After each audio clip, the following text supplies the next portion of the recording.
in position. Area secure.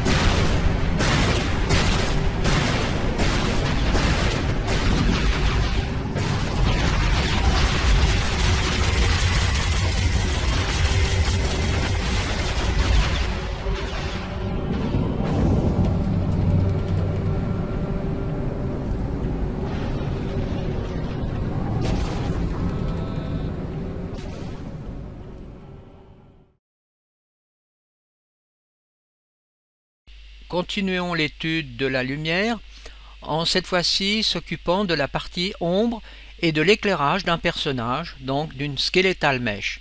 Alors pour cela, j'ai utilisé ici le château simple courtyard, mais en mode PC, pas en mode mobile. J'ai supprimé donc l'éclairage qui était livré avec la map, donc en utilisant ici les jumelles pour pouvoir aller chercher les lumières qui se trouvaient dans la map et les dilater. Par contre, j'ai rajouté, vous voyez ici, une dominante directional light que l'on trouve donc à cet endroit dans Actor Class, dans la catégorie des lumières dominante directional light que j'ai positionné à cet endroit. Ensuite, je vais dans les propriétés de cette lumière qui se comporte en somme comme un soleil et qui est capable de générer des ombres en temps réel. Ce que l'on voit à cet endroit, donc pour les murs du château avec les crénelages, et ici aussi sur un personnage du type Skeletal Mesh.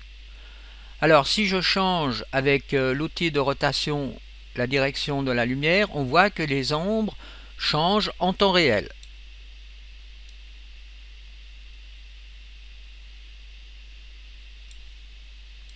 Dans les composants de la lumière, on a ici donc l'action du brightness. Donc on peut agir sur le brightness, vous voyez, donc on éclaire plus et on va même jusqu'à saturation. Ensuite ici, on peut changer la couleur du spot.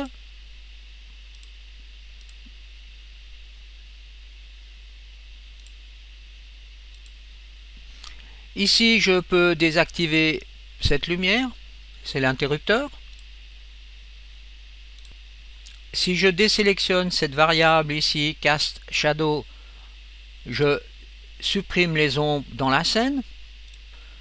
Et si je veux, par exemple, supprimer l'ombre uniquement sur le personnage, eh bien c'est Cast Dynamic Shadow qui me permet de supprimer l'ombre sur le Skeletal Mesh. Alors attention, avec cette lumière, les canaux donc de lumière doivent être tous sélectionnés, donc les BSP, les statiques, dynamiques et composite dynamique.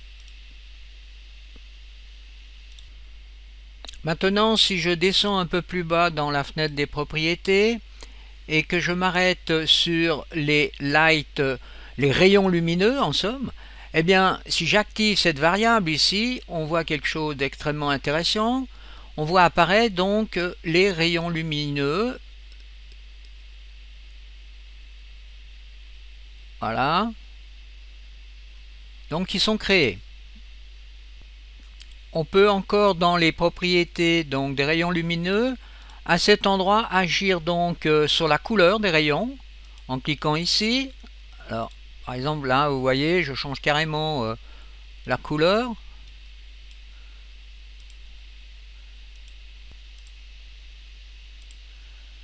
Je peux changer l'échelle aussi. Alors, je vais mettre quelque chose de beaucoup plus important, 5 par exemple.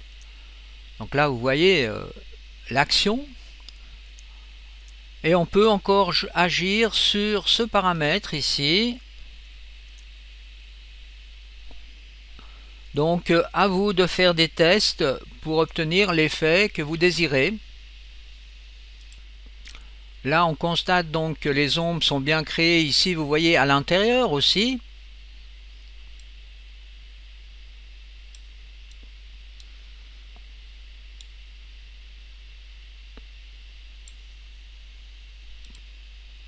Il est aussi important pour obtenir un bon éclairage sur un skeletal mesh d'aller dans les propriétés donc du skeletal mesh. Alors donc je vais dans les propriétés de ce premier personnage sous light environnement.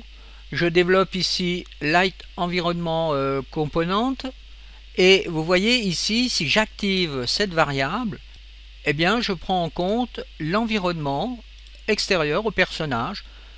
Alors faisons-le sur ce personnage ici et on va voir beaucoup mieux l'action. Là, sans environnement, avec environnement. Pour voir encore mieux l'effet d'environnement sur le personnage, j'ai rajouté ici un spotlight. Alors on voit que le personnage est teinté de cette couleur bleu clair. Si maintenant je désactive son environnement, eh bien vous retrouvez le personnage d'origine et il n'est plus du tout influencé par l'éclairage environnant. Voilà donc deux personnages. Cette fois-ci, je vais donc rendre les deux personnages sensibles à la lumière environnante. Et je vais m'intéresser à la façon dont est construit les ombres sur le personnage. Alors on a deux possibilités ici, donc pour la création des ombres. Dans le cas de ce personnage-là, eh bien, je vais utiliser donc ce type booléen d'environnement. Donc là, vous voyez, c'est extrêmement fin. Regardez à cet endroit. Les variations sont extrêmement fines. Et sur l'autre personnage, ici, je vais, vous voyez, supprimer l'environnement booléen et choisir ce type d'environnement donc pour créer la création de l'ombre. Donc c'est à vous de choisir ce qui vous convient le plus.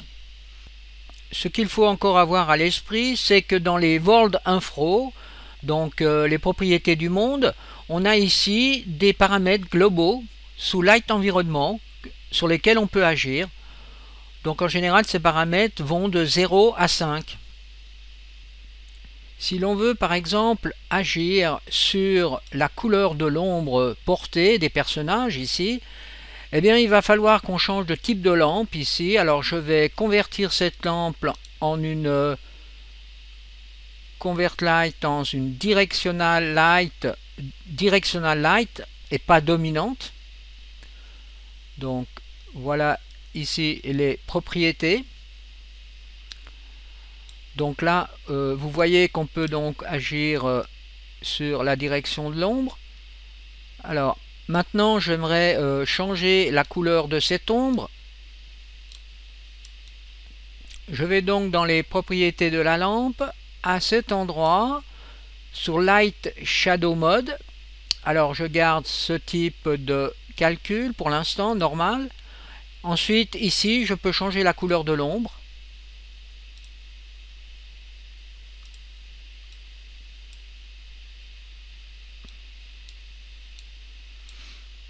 Ok, alors je peux effectuer un calcul pour voir l'effet dans la scène.